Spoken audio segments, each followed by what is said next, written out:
Dans cet exercice, on va traiter l'opération de chromage d'un pare-choc d'automobile. On envisage de chromer entièrement un pare-choc d'automobile en y déposant une couche de chrome d'une épaisseur de petit e 50 micromètres. Le pare-choc est considéré comme un bloc parallélépipédique, le voici.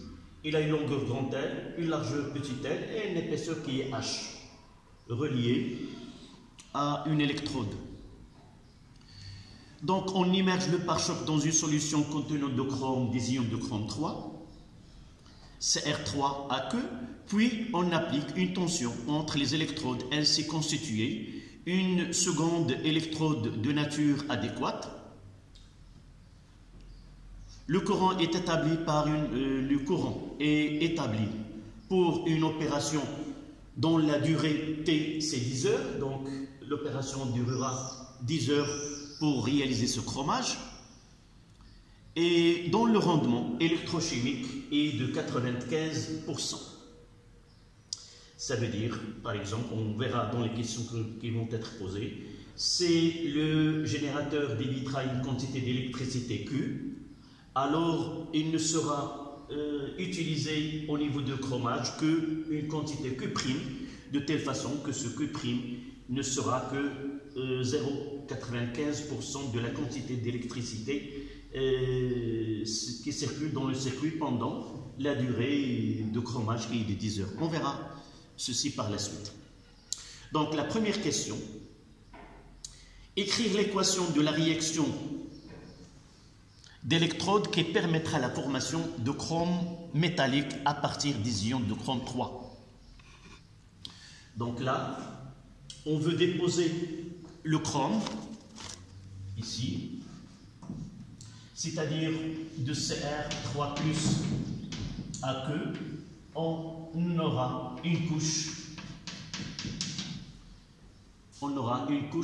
de chrome qui couvrira ce pare-choc.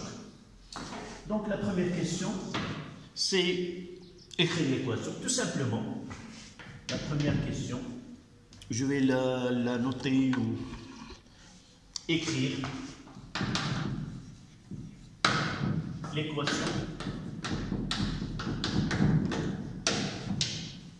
Écrire l'équation d'électrode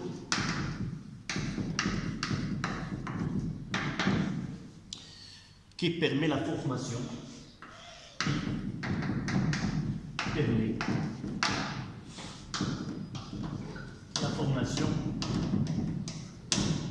de chrome solide sur le pare-choc.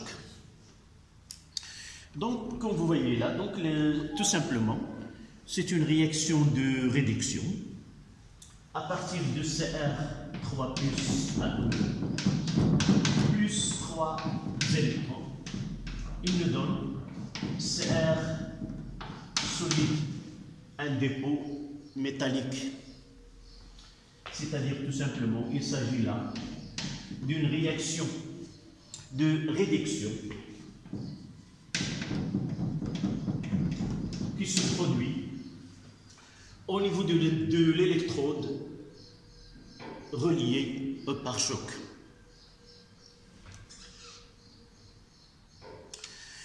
Deuxième question. La deuxième question, c'est le pare-choc constitue-t-il l'anode ou la cathode de l'électrolyseur? Le pare-choc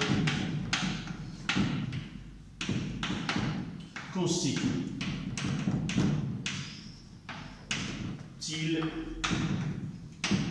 l'anode, la cathode ou l'anode? La cathode ou l'anode de l'électrolyseur.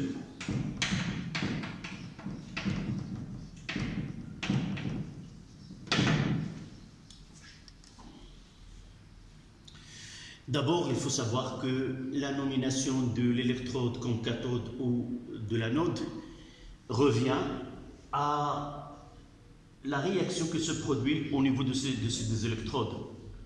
On nommera l'électrode comme cathode si la réaction qui se produit au niveau de cette électrode est une réduction.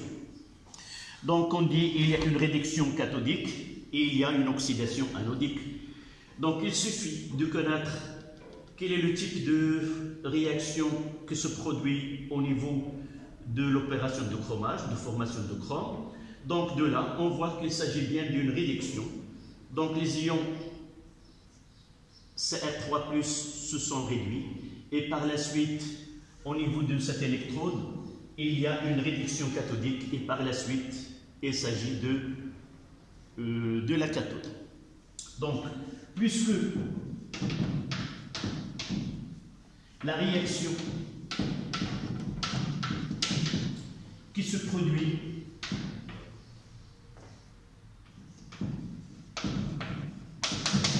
au niveau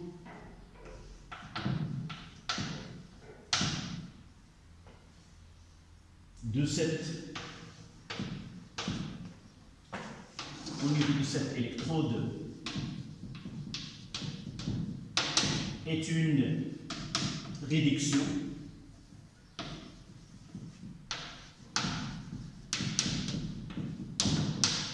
donc il s'agit bien d'une cathode. Donc il s'agit bien d'une cathode. Donc il s'agit bien d'une cathode. Donc il doit se réaliser d'une autre manière. On peut parler de gain et perte d'électrons. Il doit se réaliser un gain d'électrons, donc une réduction au niveau de pare-choc de par la définition des électrodes. Le pare-choc doit donc constituer la cathode. Donc soit à partir de là, soit à partir de gain ou perte d'électrons. Troisième question. Le pare-choc est-il relié à la borne négative ou la borne positive du générateur du courant électrique? Donc, troisième question. Le pare-choc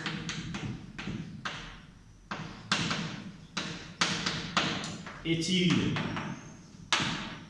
relié au pôle positif ou au pôle négatif?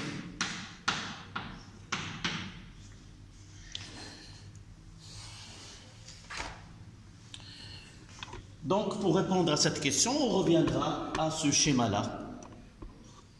J'ai déjà relié le générateur de façon correcte dans ce schéma-là.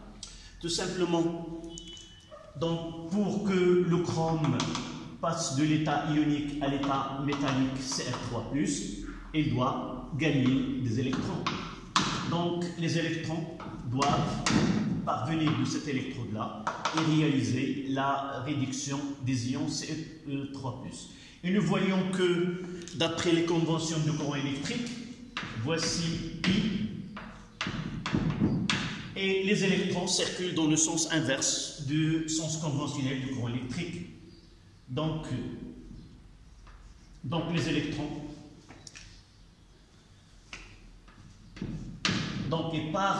à partir de là, nous pouvons dire que le pare-choc est relié au pôle négatif. D'accord? Donc nous pouvons répondre de l'autre côté par la phrase: le gain d'électrons se fait en reliant à la borne négative. Donc le gain d'électrons ne se fait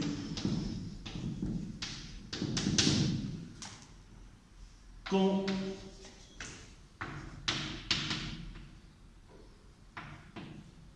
se reliant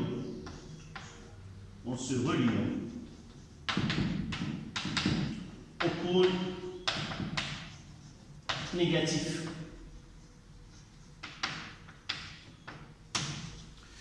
Nous pouvons répondre soit par un schéma. Je peux répondre de cette manière-là, faire ce schéma, reproduire le schéma, c'est-à-dire la réduction nécessite un gain d'électrons et le gain d'électrons ne peut venir que de pôles négatifs. Là, les électrons passent de ce côté-là. On verra dans une question par la suite. Donc les électrons. Donc la phrase, soit par une phrase, soit par faire ce schéma-là, c'est-à-dire que le gain d'électrons ne se fait qu'en se reliant au pôle négatif. Et par la suite, l'autre borne, il y a perte d'électrons en se reliant au pôle positif du générateur. Ça, c'est la question 3. Donc, la quatrième question. Donc,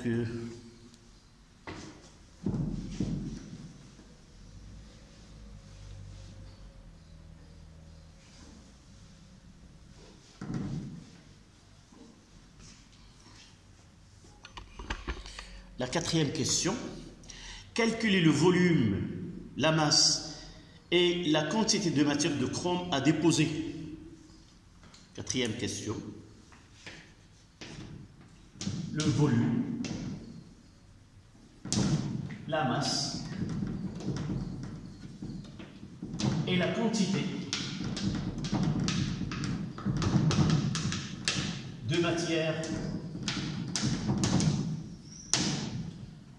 de chrome à déposer.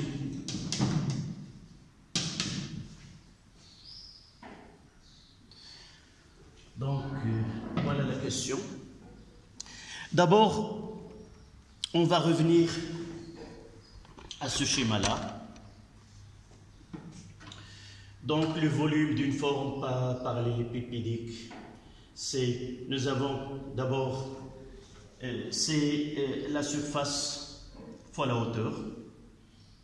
Donc nous avons L. Donc les surfaces qu'on va